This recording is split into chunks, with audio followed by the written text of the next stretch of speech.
अजीज़ दोस्तों, अस्सलाम वालेकुम, नमस्ते, सत श्री अकाल, जय जिनेंद्र, गुड आफ्टरनून।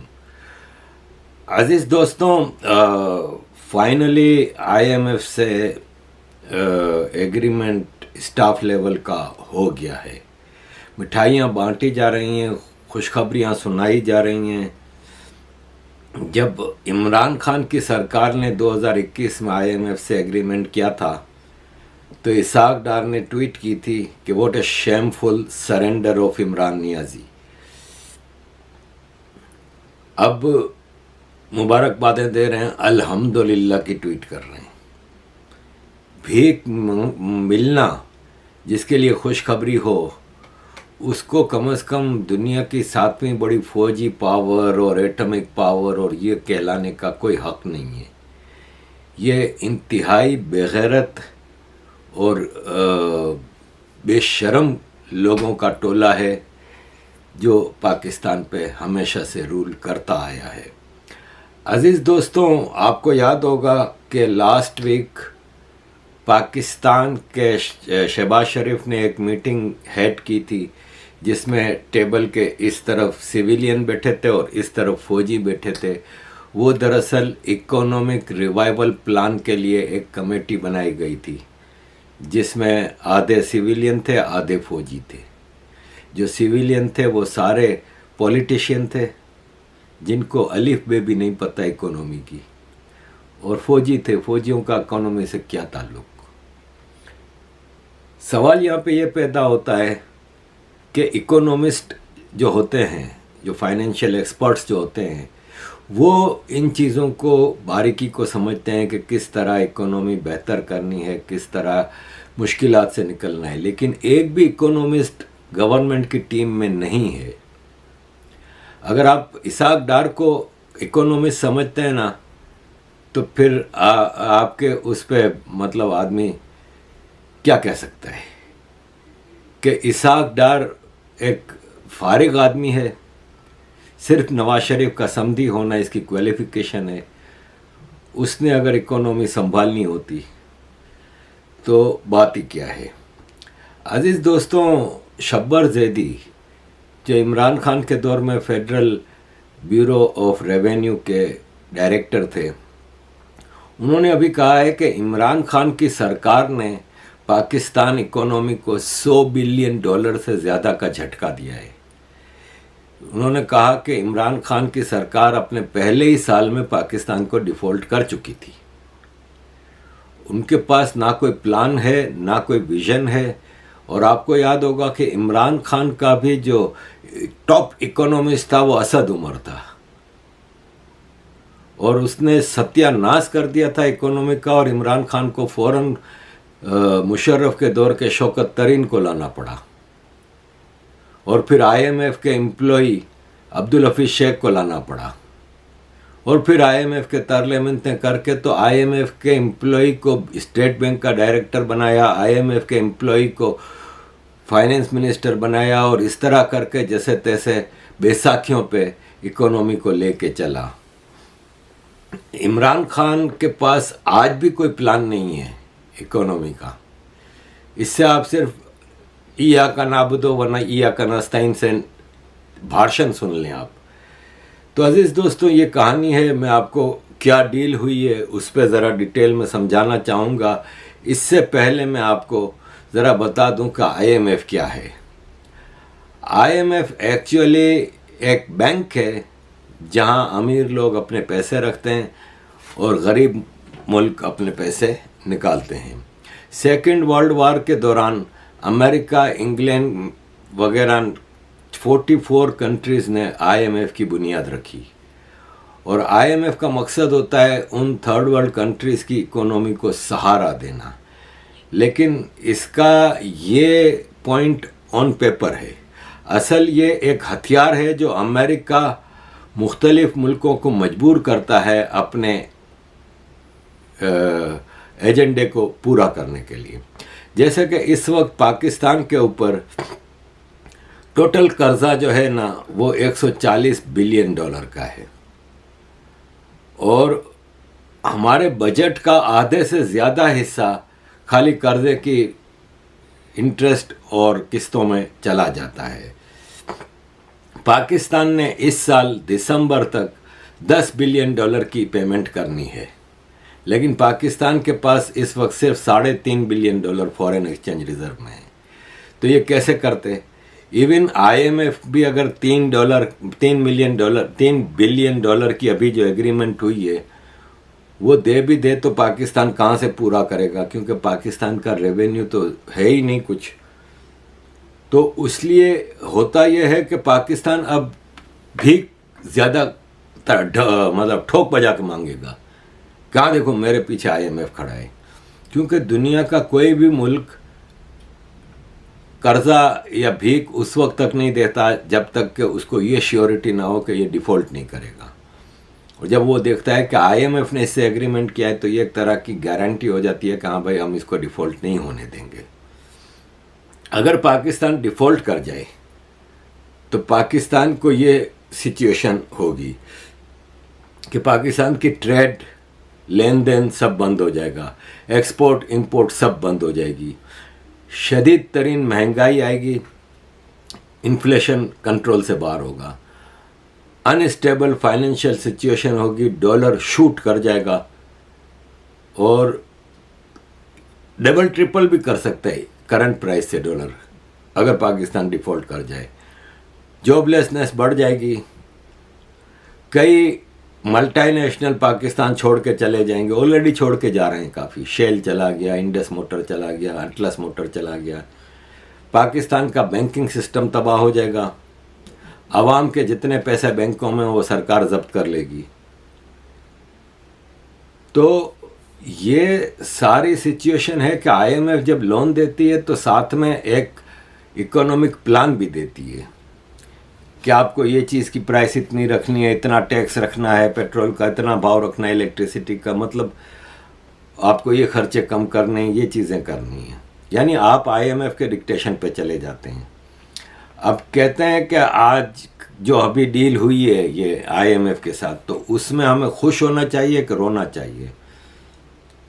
तो खुश इसलिए कि हम टेम्परेरीली डिफ़ॉल्ट से बच जाएंगे, अब इमीडिएट डिफ़ॉल्ट का ख़तरा कम हो जाएगा। और अफसोस इसलिए कि भाई 24 करोड़ का मुल्क अगर $3 बिलियन की IMF की किस्त पे खड़ा होने का सोच रहा है तो मुमकिन नहीं है। पाकिस्तान ने पिछले 75 साल में जितना भी कर्जा लिया है ना टोटल पूरी दुनिया से, उसका 75% सिर्फ PTI गवर्नमेंट इमरान खान की 3 साल और 8 महीने में लिया। ये शौकत तरीन जो इमरान खान का फाइनेंस मिनिस्टर था उसने कहा है, इसका इंटरव्यू मौजूद है गूगल पे। अब अजीज़ दोस्तों, बात यह है कि लंबा चौड़ा इस पे डिस्कशन हो सकता है। सवाल यह है कि आपके पास प्लान क्या है। सबसे ज़रूरी चीज़ जो है ना, वो आपको अपने खर्चे कम करने हैं। वो आप कर नहीं सकते जब आप पार्लियामेंटेरियंस के लिए हज फ्लाइटें चलाएंगे। आपकी अपनी PIA ऑलरेडी डिफ़ॉल्ट हो चुकी है। $48 मिलियन PIA को देने हैं सऊदी अरब के। अब सऊदी अरब फ्लाइटें नहीं जा पा रही, आप चार्टर्ड फ्लाइटें करके जा रहे हो सऊदी अरब पार्लियामेंटेरियन को लेकर। उनमें से कौन गरीब है? आप अगर लॉटरी लगा के कि भाई हम पाकिस्तान के गरीब तरीन लोगों को फ्लाइट में हज के लिए लेके जा रहे हैं, चलो फिर समझ में आता है। हालांकि इस गरीब मुल्क को ये भी नहीं करना चाहिए, लेकिन आप तो अरबपति करप्ट तरीन टोलों को हज पे लेके जा रहे हो। आप ये देखें कि कितने मुसलमान मुल्क हैं। ये मीना के मैदान में हज के दौरान पंजाब के chief minister Mohsin Naqvi, federal minister of education senator तला महमूद मुलाकात कर रहे हैं। कोई दर्जनों पहुंचे हुए मिनिस्टर्स और मेंबर्स ऑफ पार्लियामेंट और प्रेसिडेंट, और जिसको देखो पहुंचा हुआ है। आप खर्चे कैसे कम करोगे? ये देखें, ये एक असिस्टेंट कमिश्नर है जो प्याज टमाटर की प्राइस चेक करने निकला है। 1.5 करोड़ रुपए की गाड़ी में 6 पुलिस वाले इसके साथ हैं, एक पुलिस मोबाइल इसके पीछे चलती है। 1.5 करोड़ की गाड़ी में 6 पुलिस वाले तुम्हारे साथ हैं, इसका मतलब उनकी सैलरी सरकार के खाते से जा रही है ना। तो फिर क्राइम रेट तो बढ़ेगा जब पुलिस सारे इन्हीं कामों में लगेंगे। And who the hell is only an assistant commissioner, nothing more than that. तो आप सोचें, कमिश्नर, फिर mayors, ministers, chief ministers. Chief minister का आप प्रोटोकॉल देखें तो 40 गाड़ियों के प्रोटोकॉल में निकलता है। सबका पेट्रोल फ्री है ना भाई। डिटेल में पहले मैं बता चुका हूं कि किस तरह सबको इलेक्ट्रिसिटी फ्री, पेट्रोल फ्री, सब कुछ। तो फिर आप खर्चे कैसे कम करोगे? तो अजीज दोस्तों, ये सारा सिलसिला चल पड़ा है। अलीम खान, जो कि नई पार्टी जो बनी है जहांगीर तरीन की, लोटा पार्टी, उसने कहा है कि हम इलेक्शन जीत के सरकार बनाएंगे ना, तो हम हर आदमी को 300 यूनिट इलेक्ट्रिसिटी फ्री देंगे।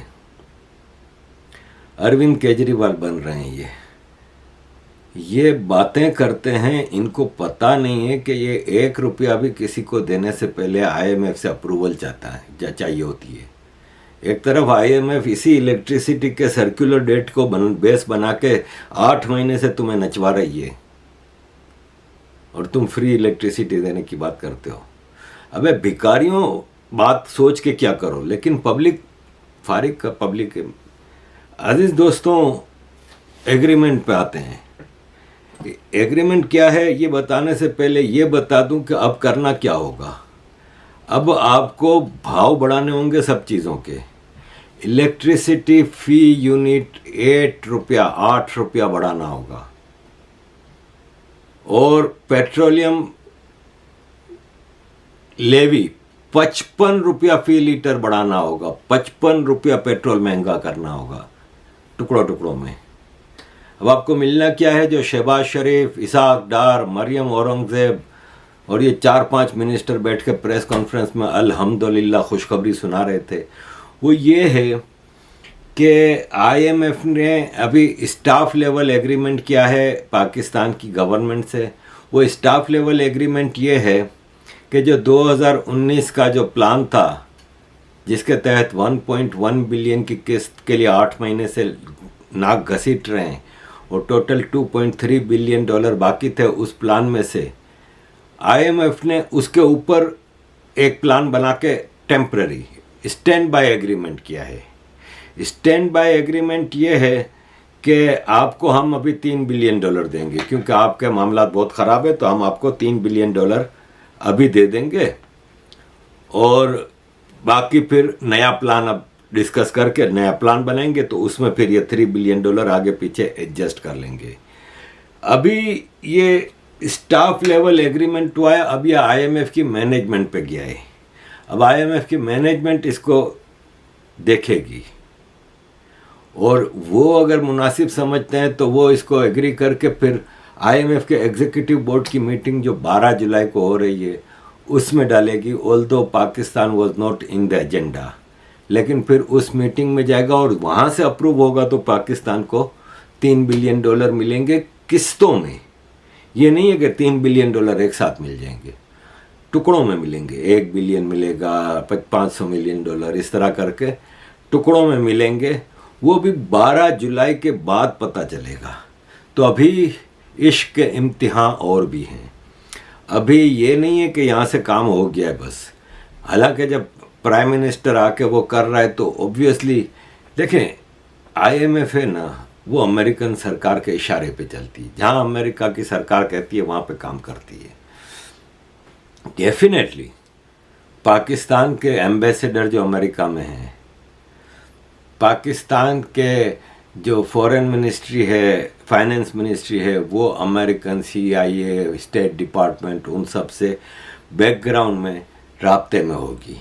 और पाकिस्तान का अभी जो इकोनॉमिक रिवाइवल प्लान की कमेटी बनाई थी, जिसमें कोई इकोनॉमिस्ट नहीं है, आर्मी जनरल्स हैं और डफर पॉलिटिशियंस हैं, उन्होंने कहा था कि हम पाकिस्तान में बेटर फॉरेन इन्वेस्टमेंट अट्रैक्ट करेंगे। अब आपके पास है क्या जो आप अट्रैक्ट करोगे? आप समझते हो कि एप्पल भारत में अपना प्लांट लगा रहा है तो आपके यहाँ भी लगाएगा। तो आपके पास एक ही चीज़ रह जाती है, भाड़े की फौज। अमेरिका को अब कुछ नई जंगों की तलाश है, क्योंकि यूक्रेन में तो ये कामयाब नहीं हुआ। तो इन्होंने अमेरिका के आगे अपनी खिदमत पेश की होंगी कि आप बताइए अब हमें क्या करना है। तो यू नेवर नो क्या हो सकता है। कोई नई नई जंग इलाके में छिड़े और उसमें पाकिस्तान किरदार अदा करे, या कहीं कोई नया तालिबान, नई ISIS बनानी होगी। उसके लिए तो अमेरिका ने, सरकार ने IMF को कहा होगा कि चल भाई अभी हमारे बच्चे को बचा ले। तो ये इसलिए बचाया गया है। अभी बहुत मरहले बाकी हैं, और अभी तो 3 बिलियन किस्तों में मिलने हैं। उससे क्या हो जाना है वो आपको भी पता है। सऊदी अरब $2 बिलियन दे देगा, इसके बाद $1 बिलियन इमारात दे देगा। ये दोनों ने जो वादे किए थे। लेकिन ये $3 बिलियन जो मिलेंगे सऊदी अरब और इमारात से, वो सिर्फ रखने के लिए, कि सजाने के लिए ख़जाने में। आप इसको खर्च नहीं कर सकते भाई, प्लीज़ इसको खर्च नहीं करना, ये सिर्फ दिखाने के लिए है। तो अजीज़ दोस्तों, ये कहानी है सऊदी अरब से भीख मांगी। ये डब्ड वीडियो है, किसी ने डब किया है अपनी तरफ से। ये असल में इस तरह बात नहीं हुई, लेकिन आप सुनिए। मुझे 1 अरब रुपया चाहिए, 1 महीने बाद वापस कर दूंगा। ला वल्लाह नहीं, तू वापस नहीं करता। मैं तुम्हें यकीन दिलाता हूँ, तुम्हें लिख के देता हूँ कि मैं तुम्हें वापस करूंगा। ला तू चोर है, मुझे पता है तू नहीं वापस करेगा। मतलब ये जान जाता है सबसे हाथ पांव जोड़ के, कान में इधर उधर, किस तरह से जलील किया हुआ है पाकिस्तान को इन लोगों ने। अजीज़ दोस्तों, ये सारी सूरत हाल है। और अब ये है कि भाव बढ़ेंगे दबा के। वक्ती तौर पे डॉलर शायद थोड़ा नीचे आ जाएगा, लेकिन जो आगे क़यामत है वो बाकी है। डिफ़ॉल्ट ना करके भी पाकिस्तान डिफ़ॉल्ट है। ऑफिशियली डिफ़ॉल्ट नहीं किया, unofficially Pakistan totally defaulted country है। अजीज़ दोस्तों, इस पाकिस्तान गवर्नमेंट के पास, पाकिस्तान आर्मी के पास कोई इकोनॉमिक प्लान नहीं है। इंपोर्ट वापस शुरू कर देंगे, थोड़ा पैसा आता है ना, ये फजूल खर्चियाँ शुरू। पैसा नहीं था तो आपने देखा कि हज का क्या इन्होंने किया था। मतलब आप ये देखें कि हर तरफ खर्चे की भरमार है, अय्याशियाँ इनकी ख़त्म नहीं होती।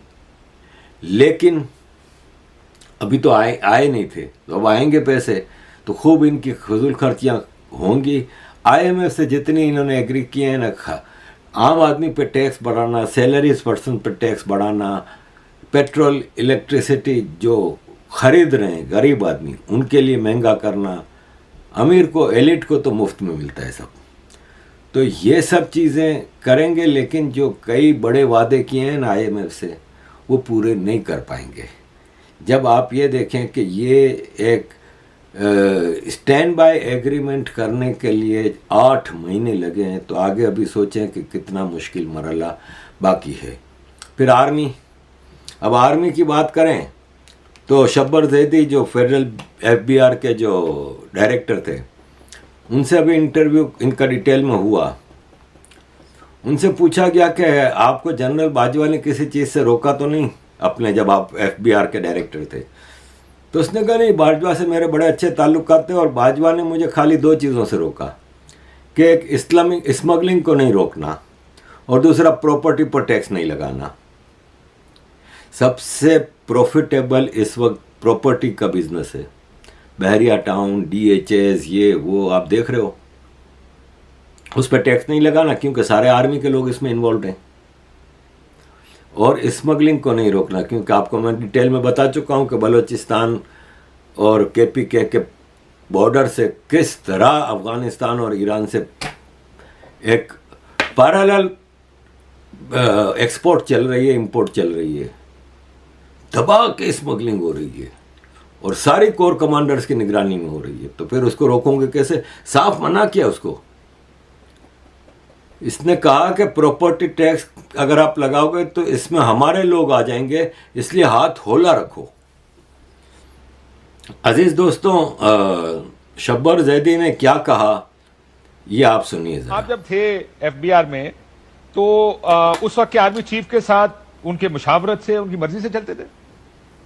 किसके साथ? आर्मी चीफ उस वक्त के जो थे, जनरल बाजवा। देखिए, मैं आपको एक बात बता दूं, मेरे साथ निहायत करीबी ताल्लुकात थे आर्मी चीफ के, और उन्होंने मुझे हर मौके पर, हर जगह पर सपोर्ट किया।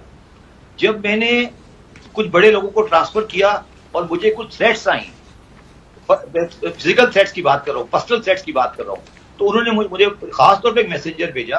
उन्होंने कहा कि देखो शब्बर, अगर तुम्हें किसी किस्म की कोई सिक्योरिटी प्रॉब्लम है, मैं तुम्हारा जिम्मेदार हूं। और शायद आपको पता नहीं है, मैं सीबीआर का वाहिद चेयरमैन था जिसके साथ 2 कमांडो की जीपें चला करती थी। आपने कभी सीबीआर के चीफ के साथ 2 कमांडो की जीपें नहीं देखी होंगी? ठीक है। मेरे साथ 2 कमांडो की जीप चलती थी, क्योंकि मैं स्मगलिंग के ऊपर हाथ डाल चुका था। सर, ये लेकिन अब जो कहा जा रहा है, मेरे पास ध्यान में एक और सवाल है कि ये हमने स्मगलिंग रोकनी है। मुझे याद है एक कमेटी बनी थी आपके वक्त में भी, ये जो अभी जो बना है SIFC, एक आपके दौर में भी बना था। उस वक्त भी मुझे याद है कि स्मगलिंग को क्रैक डाउन करने के लिए, बॉर्डर पोरस जो है उसको रोकने के लिए। मैं स्मगलिंग पे मैं आपको बताता हूँ सर, मैंने स्मगलिंग पे हाथ डाला। मेरा कोयटा का कलेक्टर को गोली मारी गई। आप मेरा जमाने का टाइम देख लें। जब मेरे कोयटे कलेक्टर को गोली मारी गई तो अगले दिन में मेरे दफ्तर में आज बहुत सीनियर अफसर वहां बैठा हुआ था, मेरे कमरे के अंदर बैठा हुआ था। मैंने कहा सर आप किस लिए आए? उसने कहा सर मैं शब्बर साहब इसलिए आया हूं कि पाकिस्तान के बॉर्डर से लेकर 150 मील तक जो लोग रहते हैं उसमें किसी के पास भी एम्प्लॉयमेंट नहीं है। उनकी एम्प्लॉयमेंट स्मगलिंग पे डिपेंड करती है। अगर आपने स्मगलिंग के ऊपर हाथ डाला तो वहां पर पॉलिटिकल क्योस हो जाएगा, हमसे लॉ एंड ऑर्डर मेंटेन नहीं होगा। तो आप यानी आपको धमकी लगाई उन्होंने आके, आपको डराया कि ये ना करें? याद है आपको? याद है? मुझे याद है, मुझे वाकयात वो याद है उसे। अब मुझे बताएं कि मैं आपने इसको नाम नहीं लेना चाहता, आपको पता है कौन साहब थे? अब उसके बाद मेरे पास जुबैदा दलाल साहब आई। उन्होंने मुझे कहा कि जनाब मेरे तो आधा गांव ईरान में है। आपको पता है इस वक्त ग्वादर में अगर आप चले जाएं तो ग्वादर में जितने भी कंज्यूमर आइटम मिलते हैं वो सब ईरानी स्मगल्ड होते हैं। तो हम किस दुनिया में रह रहे हैं काशिफ? तो यहाँ पे कोई इन चीजों को खत्म नहीं करना चाहता, आप ये कह रहे हैं? ये स्मगलिंग, चोर बाजारी, ये हमने ऐसी चीजें साफ पाल लिए हैं। आप मुझे बताएं कि जब मैंने स्टील मिलों पे हाथ डाला वजीरिस्तान के अंदर, ये जमरूद में जो लगी हुई है स्क्रैप वाली मिलें, तो आपको पता है कि क्या हुआ? सारे सेनेटर आ गए पीटीआई के, उन्होंने कहा सर ये बंद, शब्बर साहब को। और सर ये टोबैको के टैक्स लगाने की कोशिश की तो क्या हुआ था? टोबैको जब मैंने टैक्स लगाया तो टोबैको में होता है जहां पर ये टोबैको को ना हम लोग एक कढ़ाई में बना के उबालते हैं, उसको यूनिट कहते हैं। तो उससे अगर कंट्रोल कर लें तो टोबैको की आपको प्रोडक्शन को मैनेज हो जाती है। मैंने कहा यार ये टोबैको वाले जो ना ये सिर्फ 500 रुपए टैक्स देते हैं, हमें सिर्फ इसको इसलिए लाना है कि हमें पता लग जाए कितनी टोबैको बनती है। मुझे कॉल किया गया नेशनल असेंबली कमेटी में और एक डेलीगेशन आया लेड बाय सम MNA तराकी या कौन सा था पीटीआई का, पीटीआई के फ्रंटियर के 40 MNA बैठे हुए थे। उन्होंने कहा शब्बर साहब ये नहीं हो सकता, इसको वापस लें। सो आपने जो करने की कोशिश की हुकूमत के अंदर से, इसी ऐवानों के अंदर से, कहीं दूसरे इदारों से आपको रोक दिया गया ये काम नहीं करना? जब मैंने टैक्स दिया एग्रीकल्चर इनकम को कि ये एग्रीकल्चर इनकम को रिकंसाइल करें अपनी इनकम जो डिक्लेयर हुई है, तो उसमें 40 MNA मेरे पास आए, तमाम पार्टी के MNAs थे। And delegation was led by mister Shah Mahmood Qureshi.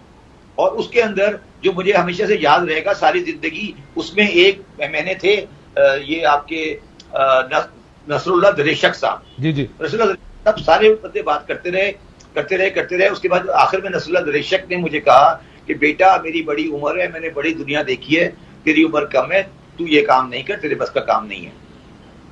Wow.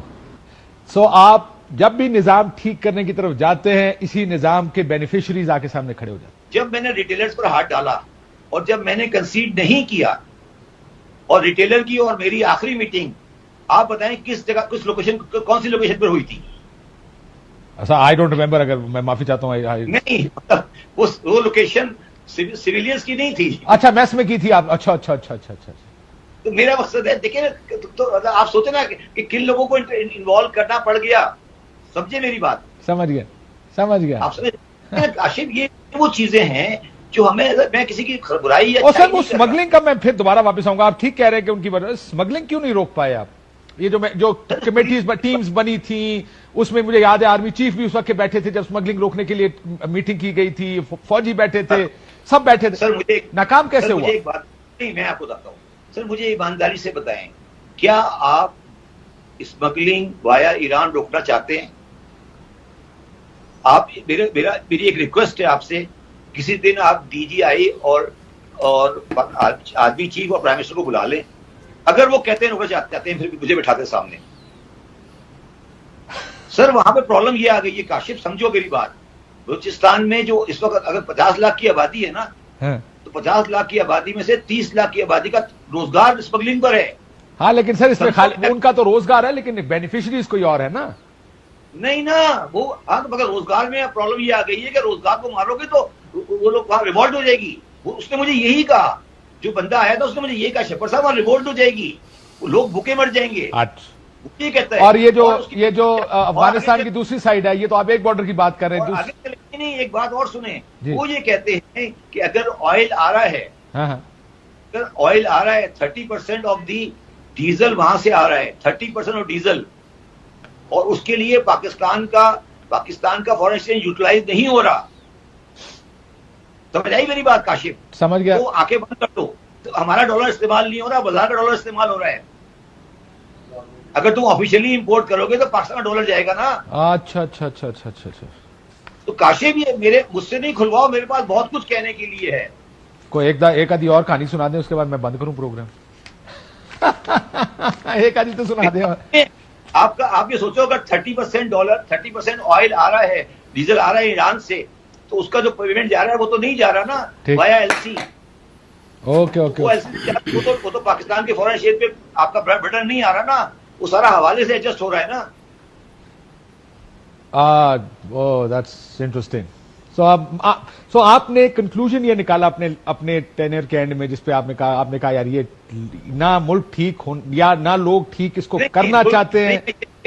देखिए मेरी जाती कमजोरी थी कि मुझे वहां पे बैक डाउन करना चाहिए था नहीं, मगर मेरी सेहत ने, मेरी फैमिली ने मुझे कहा, मेरी वाइफ ने मुझे कहा कि अगर आपने मजीद प्रेशर लिया तो आपको कोई तकलीफ हो जाएगी, तो आप इसलिए चले जाएं। मैं तो शायद स्टे कर जाता, मगर मेरी वालदा और मेरी बेगम ने कहा नहीं।